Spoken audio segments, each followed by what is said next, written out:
আল্লাহ বিরল এক সত্যি ঘটনা। লিবিয়ার এক যুবকের, সে হজে যাবেন, মানে এটা ইতিহাস সাক্ষী হয়ে থাকলো। তোরা জানেন কিনা জানি না, ইতিহাস সাক্ষী হয়ে থাকার কারণে এই কারণটা বলতেছি যে সে হজে যাবে, তার যে কোনো কারণে তার পাসপোর্টে একটা ইস্যু দেখা দিচ্ছে, সেটার জন্য তাকে বলছে যে আপনি যেতে পারবেন না।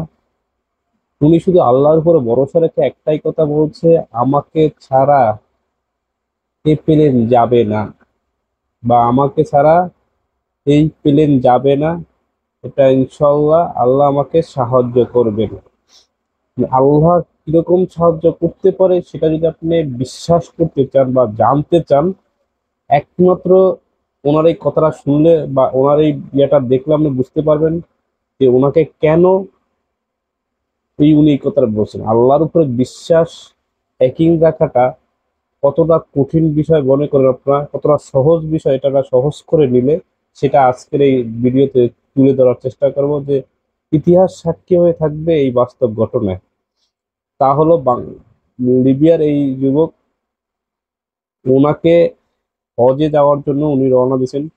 আর্সেন এয়ারপোর্টে এসে তার পাসপোর্ট যখন চেক করতেছিল তখন তার বললো যে কোনো ইস্যুর হচ্ছে পাসপোর্টে, এই জন্য তাকে নেওয়া হবে না। প্লেনটা উনি বসেছিল, উনি রিকোয়েস্ট করছে ওনাকে হবে না। উনি বলেছে যে আল্লাহ তাআলা যদি চায় আমি অবশ্যই যাব, এবং আল্লাহ তাআলা সেটা কবুল করেছেন। আল্লাহর ইচ্ছা, আমি আল্লাহর কাছে এটা চাই যে এই প্লেন আমাকে ছাড়া যেন না যায় সৌদি আরবে। আমার হজ করব এই উদ্দেশ্যে আমি বের হয়েছি, আল্লাহ তাআলা যেন আমাকে সাহায্য করে।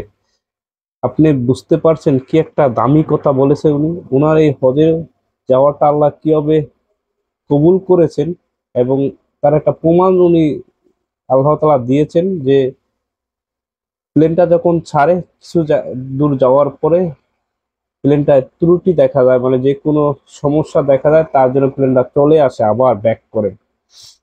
তখনও তাকে নেওয়া হয়নি। সে আসাতে খুশি হয়েছে, কিন্তু তাকে উঠানো হয়নি।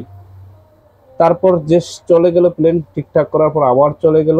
চলে যাওয়ার অনেক দূর চলে যাওয়ার পরে আবারও সেই প্লেনটা ঘূর্ণিঝড় বা কোনো ধরনের ইয়ার কারণে প্লেনটা আবারও চলে আসে। এটা আল্লাহ চাইলে কি করতে পারে তার একটা নজির বা একটা নমুনা আপনাদের আমি শোনাচ্ছি। বাস্তব বিরল এক ঘটনা।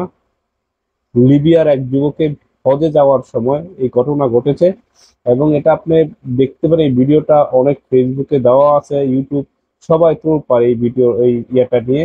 বিমানবন্দরে বিমানওয়ালার সাথে ছবি তোলা আছে, এবং সেই প্লেনটা চলে আসে। তারপর ওই পাইলট বলেছে আমি ওনাকে ছাড়া এই প্লেন চালাবো না। ওনাকে নিয়ে গেছে, প্লেনটা নিয়ে গিয়ে তাকে উঠানোর পর প্লেনে, তারপর বিমান ছাড়ছে এবং বিমান চলে গেছে, এবং সঠিকভাবে চলে যেতে পারছে, ওখানে গিয়ে পৌঁছেছেন। এবং তাকে উঠিয়ে তার ছবি পোস্ট করেছেন বিমানওয়ালা, যে উনি বসেছেন এবং বিমানটা ছাড়বে। এই বিরল ঘটনা লিবিয়ার, আপনারা বুঝতে পেরেছেন আল্লাহ তাআলা চাইলে যে কোনো কিছু করা সম্ভব। আপনি যদি আল্লাহর চায় যে আপনি সুস্থ থাকবেন, সুস্থ। আল্লাহ চাইলে আপনার এই সমস্যা হবে, সমস্যা। আল্লাহ চাইলে সবকিছু সমাধান করা সম্ভব, এটার একটা নজির আপনাকে দেখালেন। আল্লাহর উপরে বিশ্বাস একেন রাখাটা আপনারা রাখেন, তাহলে আল্লাহ তাআলা যদি কেউ আপনার ক্ষতিও করতে চায়, কেউ ক্ষতি করতে পারবে না। কিন্তু আল্লাহ যদি চায় আপনার ক্ষতি হোক, আপনি সমস্যায় পড়েন, তাহলে আপনার সমস্যায় হলে কোনো পৃথিবীর কেউ আপনাকে আটকাতে পারবে না, এই সমস্যা থেকে উদ্ধার করতে পারবে না। আল্লাহ তাআলা চায় যে এই সমস্যা থেকে উদ্ধার করবেন, কেউ পারবে না আপনার ওই ক্ষতি বা এই সমস্যাটা তৈরি করতে। এই পৃথিবীতে কারো এরকম নেই। আল্লাহ সর্বশক্তিমান এবং পরম করুণাময় এবং দয়ালু, যে আল্লাহ চাইলে পৃথিবী এক সেকেন্ডের ভিতরে, নিমিষের ভিতরেই নষ্ট হয়ে যেতে পারে বা ধ্বংস হয়ে যেতে পারে। আবার নিমিষের ভিতরেই আপনি চাইলে আপনাকে এমন জায়গায় করতে পারবে, সেটা আসলে কল্পনা করার মতন না।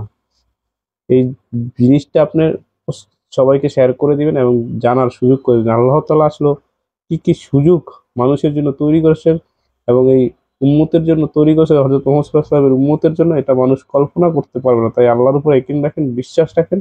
আপনি সবসময় ভালো থাকবেন এবং ভালো রাখবেন আল্লাহ তাআলা।